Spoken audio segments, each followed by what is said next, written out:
Today, we're going to be talking about women in the workplace and minorities in the workplace and how they're not represented in the upper corporate jobs and some of the reasons behind that. I think they're mainly not represented because um, throughout history, many of the top execs and just jobs in general were already mainly given to men and especially white men, and then definitely not minorities or women. So then it's just been a culture of that, and it's just harder for people to see themselves being in the top position because of old bias and just tradition that people have.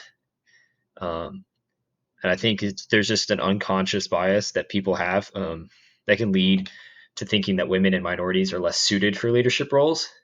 Um, and this can be seen in the levels of hiring and promotion, just because uh, these people don't necessarily recognize that people's potential because of these bias and stereotypes they have of them.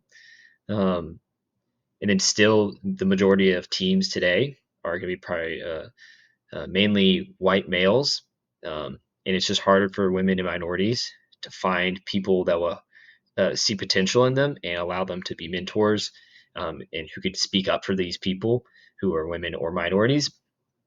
Um, and then also some education comes into play, whereas um, progress has still been made in the historical space, but the education is just kind of still not there for people. Some of these minorities still don't get the proper education they need so that they can get these jobs. So it just starts down at the core values and the core spots. Do I think it'll get any better or worse for them? I do think it will get better. I think we're a little more aware of it today than we were probably, let's say, 50 to even 100 years ago. Uh, Everyone is getting to a more level playing field, whether that's in education or just in rights in general. So I think there it will be improved over the long run. Um, I think with us being a little more conscious and having these discussions, it allows us to talk about it better. However, there have been some pushback, uh, like the DEI initiatives; those are getting kind of rolled back and not as implemented. And you can have whatever opinion you have over the DEI stuff.